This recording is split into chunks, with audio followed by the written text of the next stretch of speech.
সভাপতি লুইন, এই ক্যামেরাটা একটু মঞ্চের দিকে ঘুরালে ভালো হয়।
এই সরকারের দমন করার সময় এসেছে। সংগ্রামী সাথী বন্ধুগণ, আগামীতে দেশপ্রেমিক তারেক রহমান যে আন্দোলনের ডাক দিবে, ছাত্র দলের প্রতিটা নেতা কর্মী তাদের জীবন বিলিয়ে দিবে ইনশাআল্লাহ।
বিভাগের সাবেক সাংগঠনিক সম্পাদক ও মহানগর সভাপতি নাইমুল করিম লুইনের নেতৃত্বে মশাল মিছিল সহকারে ঢাকা ময়মনসিংহ বাইপাস সড়ক প্রদক্ষিণ করে।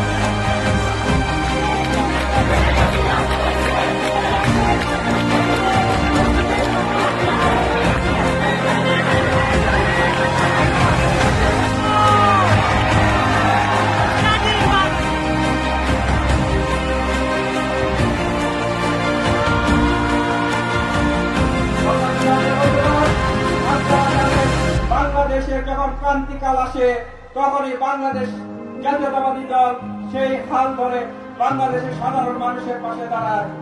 যেরকমই বাংলাদেশের শহীদ রাষ্ট্রপতি জিয়া রহমান বাংলাদেশের স্বাধীনতার ঘোষণার মধ্য দিয়ে উনি বিরত থাকেন নাই, উনি রণাঙ্গনে যুদ্ধ করে বাংলাদেশকে স্বাধীনতা এনে দিয়েছিল। তেমনি বাংলাদেশ জাতীয়তাবাদী দলের চেয়ারপারসন দেশি নেত্রী বেগম খালেদা জিয়া দীর্ঘ 9 বছর ওই স্বৈরাচারী এরশাদের বিরুদ্ধে আন্দোলনের মধ্য দিয়ে বাংলাদেশের মানুষের গণতন্ত্র পুনরুদ্ধার করেছিল। তেমনি ভাবে আজকে এই 17 বছরে বাংলাদেশ জাতীয়তাবাদী দলের নেতৃত্বে দেশটার তারেক রহমান থেকে আজকে বাংলাদেশকে একটি সুন্দর ও গণতান্ত্রিক প্রক্রিয়ার দেশ পরিচালনা করার একটি মাধ্যমে আজকে আমরা এসেছি। দীর্ঘ 17 বছরের আজকে দেশটার তারেক রহমানের নেতৃত্বে আজকে বাংলাদেশের মানুষের কথা বলার স্বাধীনতা এসেছে। আজকে বাংলাদেশের মানুষের ভোটের অধিকার ফিরে পাওয়ার স্বাধীনতা এসেছে। আজকে বাংলাদেশের মানুষের আজকে বাক স্বাধীনতা এসেছে। সংগ্রামী সাথী ও বন্ধুগণ, এখানে একটি লেখা আছে, আমরা যদি থাকি সৎ দেশ সংস্কার সম্ভব। সংগ্রামী সাথী ও বন্ধুগণ, 5 তারিখের পরে এই স্বৈরাচারী শেখ হাসিনা বাংলাদেশ থেকে পালিয়ে গিয়েছে। তার মানে এই না বাংলাদেশ আমরা ক্ষমতায় চলে এসেছি। ক্ষমতা আরো অনেক দূর।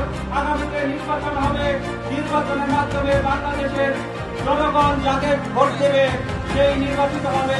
আর আমরা বাংলাদেশ জাতীয়তাবাদী দল যেহেতু জনগণের পাশে সক্রিয় ছিল, আমরা আশা রাখি আগামীতে বাংলাদেশ জাতীয়তাবাদী দল ইনশাআল্লাহ সরকার গঠন করবে। ততক্ষণ পর্যন্ত আমাদেরকে ধৈর্য ধরতে হবে এবং আমরা যেন সুশৃঙ্খল থেকে বাংলাদেশের দেশের তারেক রহমানের নেতৃত্বে আগামীতে সুন্দর ও সাম্য এবং ভারসাম্যগত বাংলাদেশ গঠন করবে এই আশাবাদ ব্যক্ত রেখে আমি আমার সংক্ষিপ্ত বক্তব্য শেষ করছি। খুদা হাফেজ। বাংলাদেশ জিন্দাবাদ। শহীদ অমর হোক। খালেদা জিয়া জিন্দাবাদ। তারুণ্যের অহংকার তারেক রহমান জিন্দাবাদ।